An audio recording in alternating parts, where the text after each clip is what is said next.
Good morning students.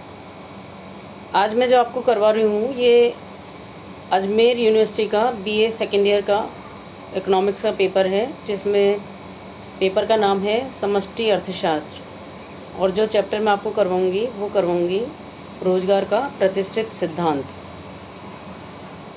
रोजगार के सिद्धांत के मामले में वैसे तो केन्स का रोजगार सिद्धांत प्रसिद्ध है, लेकिन केन्स के रोजगार सिद्धांत को समझने से पहले हमें रोजगार के प्रतिष्ठित सिद्धांत को समझना अनिवार्य है, क्योंकि उसके बिना हम केन्स के रोजगार सिद्धांत को नहीं समझ सकते। प्रतिष्ठित सिद्धांत की मान्यता थी कि अर्थव्यवस्था में श्रम तथा अन्य साधन को पूर्ण रोजगार प्राप्त होता है, और यह एक सामान्य स्थिति मानी जाती है। यानी कभी भी पूर्ण रोजगार से विचलन की स्थिति समाज में या अर्थव्यवस्था में नहीं होती। यह एक असामान्य स्थिति मानी जाती है। अर्थव्यवस्था हमेशा पूर्ण रोजगार की ओर जाने की प्रवृत्ति रखती है, ऐसा प्रतिष्ठित अर्थशास्त्रियों का मानना था। उनका ये भी मानना था कि पूर्ण प्रतिस्पर्धा की स्थिति रहने पर लोग कभी भी बेरोजगार नहीं रह सकते, लेकिन यदि सरकार मूल्य, मजदूरी या उत्पादन के क्रम में हस्तक्षेप करे तो बेरोजगारी की स्थिति उत्पन्न हो सकती है। तो प्रतिष्ठित अर्थशास्त्रियों का मानना था कि अर्थव्यवस्था में सरकार का हस्तक्षेप किसी भी स्थिति में नहीं पाया जाता। इस कारण अर्थव्यवस्था हमेशा पूर्ण रोजगार की स्थिति में होती है। यदि किसी कारण से पूर्ण रोजगार की स्थिति नहीं भी मिलती तो उसकी हमेशा सदैव पूर्ण रोजगार की ओर जाने की प्रवृत्ति अर्थव्यवस्था में पाई जाती है। रोजगार के प्रतिष्ठित सिद्धांत की जो विभिन्न अर्थशास्त्रों ने मान्यताएं बताई हैं, उसमें ये बताया है पहला कि अर्थव्यवस्था में बिना मुद्रा प्रसार के पूर्ण रोजगार की स्थिति बनी रहती है। दूसरा बताया बिना हस्तक्षेप के पूंजीवादी प्रणाली विद्यमान रहती है। वो पूंजीवादी अर्थव्यवस्था को मानते थे और उसमें किसी प्रकार का हस्तक्षेप स्वीकार नहीं करते थे।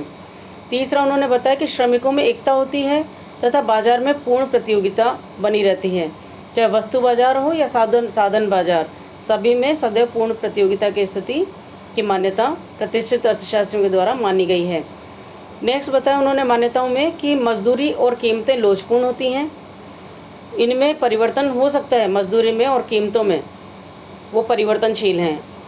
मौद्रिक मजदूरी तथा वास्तविक मजदूरी में प्रत्यक्ष एवं आनुपातिक संबंध होता है। मौद्रिक मजदूरी वह मजदूरी है जिसका भुगतान मजदूरों को मुद्रा के रूप में होता है, और वास्तविक मजदूरी से तात्पर्य है जो वस्तुओं के रूप में भुगतान किया जाए तो वह वास्तविक मजदूरी है। तो मान्यता के रूप में माना है कि मौद्रिक मजदूरी में तथा वास्तविक मजदूरी में एक तो सीधा संबंध होता है और साथ ही ये आनुपातिक संबंध होता है। यदि मौद्रिक मजदूरी बढ़ती है तो वास्तविक मजदूरी भी बढ़ती है और ये समानुपातिक रूप में बढ़ती है, ऐसी मान्यता मानी गई थी।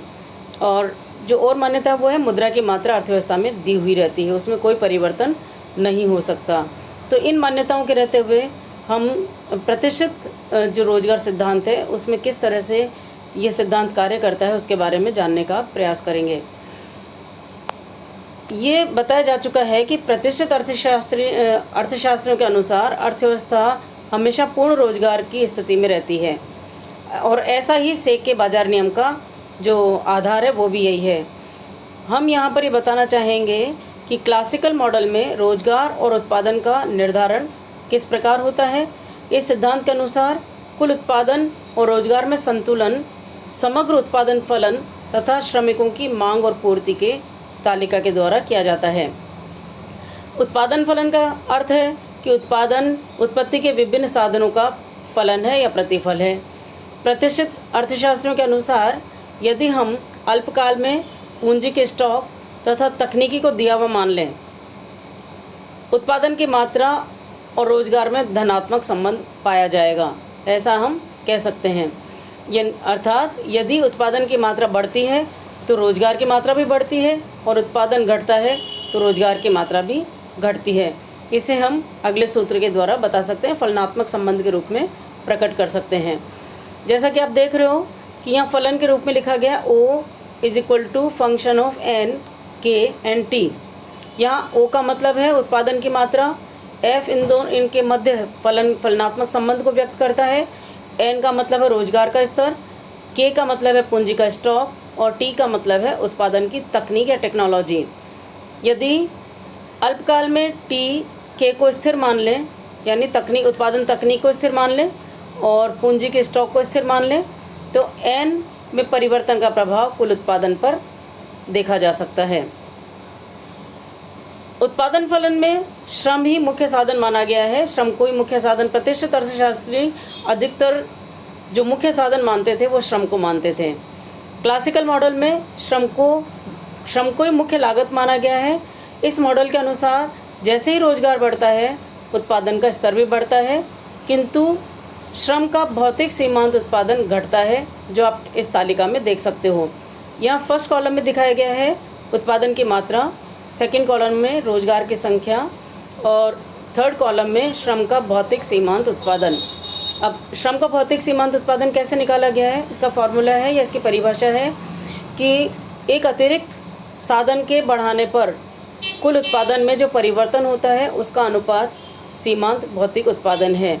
अब चूँकि यहाँ श्रम साधन को माना गया है, तो श्रम के अतिरिक्त इकाइयों के बढ़ने पर कुल उत्पादन में जो परिवर्तन होगा उसका अनुपात श्रम का सीमांत भौतिक उत्पादन कहलाएगा।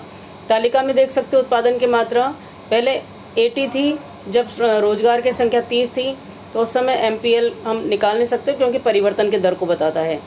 80 से 100 होने पर 20 मात्रा उत्पादन की बढ़ी। यदि हमने 30 से 35 यानी 5 श्रमिकों को बढ़ाया, तो 5 श्रमिकों के बढ़ाने पर जो कुल उत्पादन की मात्रा में वृद्धि है वह 20 हुई है, तो 20/5 करेंगे तो यहाँ 4 MPL आएगा। मतलब रोजगार की संख्या 30 से 35 हुई तो वृद्धि 5 की हुई, उत्पादन की मात्रा 80 से 100 हुई तो 20 की वृद्धि हुई। इसका अनुपात निकालेंगे तो 20/5 = 4। इसी तरह से आगे हम सीमांत भौतिक उत्पादन श्रम का निकाल सकते हैं, जो कि 4, 3 और 2 के रूप में प्राप्त होता है कि जैसे जैसे रोजगार की संख्या बढ़ती है कुल उत्पादन भी बढ़ता है, तो इनमें बढ़ने का जो अनुपात है वह श्रम के सीमांत भौतिक उत्पादन कहलाता है। इस सारणी से ये मालूम चलता है कि विभिन्न मात्राओं पर श्रमिकों की संख्या अलग अलग है। जैसे श्रमिकों की संख्या बढ़ती है श्रम की सीमांत भौतिक उत्पादकता कम होती जाती है। आप ये तालिका में भी देख सकते हो। तो यहाँ पर फर्म का लाभ वहाँ अधिकतम होगा जहाँ वास्तविक मजदूरी दर और श्रम की सीमांत भौतिक उत्पादकता आपस में एक दूसरे के बराबर होंगी। वास्तविक मजदूरी की दर निकाल सकते हैं हम मौद्रिक मजदूरी में वस्तु की कीमतों का भाग लगा करके वास्तविक मजदूरी ज्ञात कर सकते हैं। अब रोजगार का संतुलन किस प्रकार से प्राप्त किया जा सकता है, ये आप आगे रेखा चित्र नंबर 2 से देख सकते हो। क्लासिकल मॉडल को इस रेखा चित्र द्वारा हम समझ सकते हैं। क्लासिकल मॉडल में आपने देखा कि इसमें OX अक्ष पर रोजगार की मात्रा तथा OY अक्ष पर वास्तविक मजदूरी के स्तर को बताया गया है। यहाँ DL डिमांड फॉर लेबर है, यानी श्रम का मांग वक्र है, तथा SL श्रम का पूर्ति वक्र है। ये दोनों वक्र एक दूसरे को रेखा चित्र में आप देख रहे हो C बिंदु पर काटते हैं। अतः ON बिंदु पर, ON जो पूर्ण रोजगार का बिंदु कहा जाएगा, इस बिंदु पर जो साम्य वास्तविक मजदूरी की दर है वो है OWP0। यदि वास्तविक मजदूरी का स्तर बढ़कर OWP1 हो जाता है, आप देख रहे हो रेखा चित्र में साम्य स्तर से ऊपर की ओर यदि वास्तविक मजदूरी की दर का निर्धारण हो जाता है, तो ऐसी स्थिति में श्रमिकों की पूर्ति उनकी मांग की तुलना में अधिक हो जाएगी, जिससे श्रमिकों में बेरोजगारी फैल जाएगी और मजदूर कम मजदूर स्तर पर कार्य करने के लिए तैयार हो जाएंगे, जिससे बेरोजगारी का स्तर है वो समाप्त हो जाएगा और अर्थव्यवस्था पूर्ण रोजगार के स्तर पर वापस आ जाएगी। तो ये रेखा चित्र के रूप में भी आप देख रहे हो। इसी तरह से अर्थव्यवस्था में जब ये भंग होता है साम्य स्तर, तो वापस संतुलन की ओर जाने की स्थिति इसमें पाई जाती है। इस रेखा चित्र में आपने देखा कि मजदूरी का स्तर यदि कम हो जाता है तो ऐसी स्थिति में मांग अधिक हो जाएगी पूर्ति की तुलना में, तो वास्तविक मजदूरी की दर में वृद्धि की प्रवृत्ति होगी और ये वृद्धि तब तक होती रहेगी जब तक कि श्रम की मांग और श्रम की पूर्ति आपस में एक दूसरे के बराबर नहीं हो जाते, अर्थात वापस अर्थव्यवस्था पूर्ण रोजगार के स्तर पर पहुंच जाएगी। तो प्रतिष्ठित अर्थशास्त्रियों की मान्यता थी कि इस रेखा चित्र में जो आप देख रहे हो ON रोजगार का संतुलन स्तर ही पूर्ण रोजगार की स्थिति को प्रदर्शित करता है तथा वहाँ पर वास्तविक जो मजदूरी का स्तर है, जहाँ श्रमिक जो कार्य करने के इच्छुक रहते हैं, उन सभी को रोजगार मिल जाता है। तो ऐसी स्थिति में आप प्रतिष्ठित अर्थशास्त्र के अनुसार रोजगार के स्तर के बारे में जान सकते हो। मौद्रिक मजदूरी और उत्पादन लागत में भी इसमें संबंध होता है, इसमें कोरिलेशन पाया जाता है। प्रतिष्ठित दृष्टिकोण के अनुसार मौद्रिक मजदूरी में कटौती के फलस्वरूप उत्पादन लागत में कमी हो जाती है, क्योंकि मजदूरी भी लागत का ही एक महत्वपूर्ण तत्व है। क्योंकि एक और मजदूरी साधन के स्वामी के रूप में वह आय है, जबकि उत्पादकों की दृष्टि से वह लागत है। तो लागत घटने से वस्तुओं की कीमत भी घट जाती है, जिससे उसकी मांग बढ़ती है। मांग बढ़ने से अधिक उत्पादन होता है, जिससे अधिक श्रमिकों की विचारधारा या अधिक श्रमिकों को रोजगार मिलता है। इसके फलस्वरूप पुनः रोजगार की स्थिति प्राप्त हो जाती है। इस प्रकार प्रतिष्ठित अर्थशास्त्रों के अनुसार बेरोजगारी दूर होकर के यहाँ इसमें रोजगार प्राप्त हो जाता है। श्रम की मांग एवं पूर्ति में समानता द्वारा पूर्ण रोजगार स्थापित करना। पूर्ण रोजगार की स्थिति उसी समय विद्यमान होती है जब एक निश्चित मजदूरी दर पर श्रमिकों की मांग एवं पूर्ति में समानता स्थापित हो जाती है। वास्तविक मजदूरी की दर एवं श्रमिकों की मांग में विपरीत संबंध होता है, अर्थात मजदूरी की दर के बढ़ने पर श्रमिकों की मांग कम होती है, क्योंकि ऐसी स्थिति में मजदूरी ज़्यादा होने पर श्रमिकों की मांग उत्पादकों के द्वारा की जाती है, तो वो कम मांग करेंगे, एवं मजदूरी घटने पर श्रमिकों की मांग अधिक हो जाती है। यदि हम W को मौद्रिक मजदूरी दर माने और P को वस्तु की कीमत माने, तो श्रमिकों का सीमांत उत्पादन W/MP सीमांत उत्पादन माने तो मजदूरी की गणना निम्न सूत्र के अनुसार हम कर सकते हैं। जो सूत्र आप इसमें देख रहे हो, W बराबर P/MP, मार्जिनल प्रोडक्ट को अगर कीमतों से गुणा कर दें, यानी सीमांत उत्पादक को कीमतों से गुणा करने पर मौद्रिक मजदूरी ज्ञात हो जाती है। इस प्रकार आप यहाँ देख रहे हो कि श्रमिकों की मांग और पूर्ति में समानता स्थापित किस प्रकार हम प्राप्त कर सकते हैं। वास्तविक मजदूरी की दर के द्वारा मांग और पूर्ति को हम एक दूसरे के बराबर ज्ञात कर सकते हैं। ये जो रेखा चित्र आप देख रहे हो, इस रेखा चित्र में OX अक्ष पर रोजगार का स्तर तथा OY अक्ष पर वास्तविक मजदूरी को दिखाया गया है। SS यहाँ पर श्रमिकों का पूर्ति वक्र है तथा DD श्रमिकों की मांग का वक्र है। श्रमिकों की मांग DD वक्र ऊपर बाएं से नीचे दाईं ओर आता हुआ होता है, जो स्पष्ट करता है कि जैसे ही वास्तविक मजदूरी की में कटौती होती है, श्रमिकों की मांग बढ़ती है, तथा जहाँ श्रमिकों की पूर्ति का प्रश्न है, वो जैसे जैसे वास्तविक मजदूरी की दर बढ़ेगी, पूर्ति भी बढ़ती है, क्योंकि पूर्ति स्वयं श्रमिकों के द्वारा की जाती है। और इसमें जो साम्य स्तर है मांग और पूर्ति का, वो ई बिंदु है। ई बिंदु पर श्रम की मांग और श्रम की पूर्ति एक दूसरे के बराबर हो जाते हैं। परिणाम स्वरूप संतुलित वास्तविक मजदूरी की दर, जो कि OW/P है, वो निर्धारित हो जाती है। इस प्रकार यह पूर्ण रोजगार का स्तर माना जाता है। जो ई बिंदु है इसमें संतुलन का, वह पूर्ण रोजगार का बिंदु माना जाता है।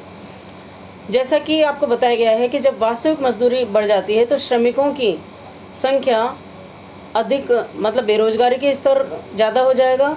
ऐसे में रोजगार पाने के लिए कम मौद्रिक मजदूरी लेने को मजदूर तैयार हो जाते हैं। मौद्रिक मजदूरी घटने से उत्पादन लागत एवं वस्तु की कीमतों में भी कमी हो जाती है। मौद्रिक मजदूरी घटने से अधिक श्रमिकों को रोजगार देना संभव हो जाता है तथा अर्थव्यवस्था पूर्ण रोजगार के स्तर पर प्राप्त हो जाती है। तो आपने देखा कि किस तरह से यद्यपि प्रतिष्ठित जो अर्थशास्त्री थे, उनका रोजगार का जो सिद्धांत था, उसका कोई क्रमानुसार हमें मॉडल तैयार नहीं मिलता। क्रमानुसार उन्होंने प्रतिष्ठित सिद्धांत में रोजगार के सिद्धांत की व्याख्या नहीं की है, लेकिन फिर भी उन्होंने ये बताया कि अर्थव्यवस्था हमेशा पूर्ण रोजगार की स्थिति पर रहती है और उसमें सरकार का हस्तक्षेप नहीं पाया जाता। और अगर किसी भी कारण से यदि पूर्ण रोजगार प्राप्त नहीं भी होता, तो अर्थव्यवस्था में स्वतः ही जो आर्थिक क्रियाएं रोजगार की ओर जाने की प्रवृत्ति में विद्यमान होती हैं। तो रोजगार के सिद्धांत की जो मुख्य सार है वो मैं बता सकती हूँ आपको कि रोजगार के प्रतिष्ठित सिद्धांत को इन निम्न बिंदुओं के द्वारा हम समझ सकते हैं। पहला है, किसी समाज में सामान्य अति उत्पादन तथा सामान्य बेरोजगारी की स्थिति नहीं रह सकती। जो किसी वस्तु विशेष का ना तो अति उत्पादन हो सकता है तथा और ना ही कोई बेरोजगारी रह सकती है। दूसरा बताया उन्होंने, प्रतिष्ठित सिद्धांत के अनुसार उत्पादन एवं रोजगार का निर्धारण अर्थव्यवस्था के श्रम, वस्तुओं और मुद्रा बाजार में होता है। समाज में जितना उत्पादन होता है उतना ही वस्तुओं की मांग होती है। ऐसा JB सेन ने भी बताया, अर्थशास्त्री ने, कि पूर्ति स्वयं अपनी मांग का सृजन करती है। यदि कुछ समय के लिए कुछ वस्तुओं की मांग और पूर्ति में असंतुलन की स्थिति उत्पन्न हो भी जाती है तो बाजार की प्रतियोगी शक्तियां उन्हें पुनः संतुलन में ले आती हैं। नेक्स्ट पॉइंट है, श्रम बाजार में श्रम की मांग और पूर्ति अर्थव्यवस्था में रोजगार के स्तर को निर्धारित करते हैं तथा मजदूरी की संतुलन दर भी इससे निर्धारित होती है। प्रतिष्ठित सिद्धांत में स्वतंत्र अर्थव्यवस्था और स्वतंत्र प्रतियोगिता की कल्पना की गई है, जिसमें वस्तुओं तथा सेवाओं के मूल्य, मजदूरी तथा उत्पादन की मात्रा बाजार की मांग और पूर्ति द्वारा निर्धारित होती हैं। अतः इसमें सरकार की किसी प्रकार की हस्तक्षेप की आवश्यकता नहीं होती और यह मान्यता प्रतिष्ठित सिद्धांत की आधारशिला मानी जाती है। और लास्ट, प्रतिष्ठित सिद्धांत वस्तु विनिमय तथा मौद्रिक दोनों प्रकार की अर्थव्यवस्था में लागू होता है। तो आपने जाना कि क्या रोजगार के जो प्रतिष्ठित सिद्धांत हैं उनका मूल जो सार है वो इसी बात में है कि सरकार का कोई हस्तक्षेप नहीं होता और ये वस्तु विनिमय तथा मौद्रिक दोनों प्रकार की अर्थव्यवस्था में समान रूप से लागू होती हैं। अब प्रतिष्ठित सिद्धांत की आलोचनाएं विभिन्न अर्थशास्त्रियों के द्वारा की गई हैं। उसमें जैसा केन्स ने विशेष रूप से इसकी आलोचना की गई है, केन्स ने विशेष रूप से आलोचना की है और उनकी जो प्रसिद्ध पुस्तक थी जनरल थ्योरी, उसमें उन्होंने जो मुख्य बातें बताई आलोचना से संबंधित, पहला बताया है पूर्ण रोजगार संतुलन की मान्यता अवास्तविक। जैसा कि प्रतिष्ठित अर्थशास्त्रियों ने माना है कि अर्थव्यवस्था में हमेशा पूर्ण रोजगार की स्थिति पाई जाती है, लेकिन केन्स ने इसका खंडन किया है। उनका ये मानना था कि पूंजीवादी अर्थव्यवस्था में अर्ध रोजगार की ही सामान्य स्थिति रहती है, तो ये आवश्यक नहीं है कि हमेशा मांग और पूर्ति संतुलित रहे। दूसरा, पूर्ति स्वयं अपनी मांग उत्पन्न नहीं करती। केन्स ने इस बात की भी आलोचना की है कि पूर्ति स्वयं अपनी मांग उत्पन्न नहीं करती, क्योंकि बचत और विनियोग दोनों अलग अलग तत्व हैं। ये आवश्यक नहीं है कि दोनों में समानता बनी रहे, और यदि दोनों एक दूसरे के समान नहीं है तो बेरोजगारी की स्थिति उत्पन्न हो सकती है। उन्होंने बताया अहस्तक्षेप की नीति की आलोचना की है कि जैसा कि बताते थे, प्रतिष्ठित अर्थशास्त्री मानते थे कि स्वतः समायोजित प्रणाली होती है, इसलिए इसमें अहस्तक्षेप की नीति पाई जाती है, जबकि केन्स ने माना कि ऐसा कोई आवश्यक नहीं है, क्योंकि संतुलन बनाए रखने के लिए सरकारी हस्तक्षेप आवश्यक है। अगली जो आलोचना की है, बचत और विनियोग में समानता ब्याज की दर से नहीं बल्कि आय में परिवर्तन से होती है। कई बार बचत और विनियोग में परिवर्तन, वैसे ब्याज की दर से प्रभावित होती है बचत और विनियोग, लेकिन आय के परिवर्तन भी बचत और विनियोग को परिवर्तित कर देते हैं, जिसकी कि प्रतिष्ठित अर्थशास्त्रियों ने इसको नहीं माना था। मुद्रा की मांग में सट्टा उद्देश्य की अवहेलना की गई। प्रतिष्ठित अर्थशास्त्री मुद्रा की मांग में केवल कार्य संपादन उद्देश्य के लिए या संचयन के उद्देश्य के लिए मुद्रा की मांग को उन्होंने जोड़ दिया था, जबकि केन्स ने माना कि मुद्रा की मांग इसके अलावा सट्टा उद्देश्य के लिए भी की जाती है। उसकी प्रतिष्ठित अर्थशास्त्रियों ने अवहेलना की है। मुद्रा के तटस्थ दृष्टिकोण की भी अवहेलना की है या उसकी आलोचना की है कि केन्स के अनुसार ये दृष्टिकोण उत्पत्ति के सिद्धांत के माध्यम से मूल्य सिद्धांत और मौद्रिक सिद्धांत में समन्वय स्थापित करता है। अन्य सब शब्दों में कहा जा सकता है कि प्रोफेसर केन्स ने मौद्रिक और वास्तविक क्षेत्रों में समन्वय की स्थापना की है। तो आप ये देख सकते हो कि इन सब आलोचना के देखते हुए केन्स ने ये आलोचनाएं की हैं और ये बताया है कि प्रतिष्ठित सिद्धांत अपने आप में पूर्ण सिद्धांत नहीं है। तो आगे फिर उन्होंने एक स्वयं के रोजगार सिद्धांत को प्रतिपादित किया है, जिसे हम केन्स का आय तथा रोजगार का सिद्धांत इस नाम से हम जानते हैं, जो कि उन्होंने अपनी प्रसिद्ध पुस्तक the general theory of employment, interest and money में इसकी विस्तृत रूप से व्याख्या की है। आगे नेक्स्ट लेक्चर में हम केन्स द्वारा प्रतिपादित रोजगार सिद्धांत की व्याख्या करेंगे। धन्यवाद।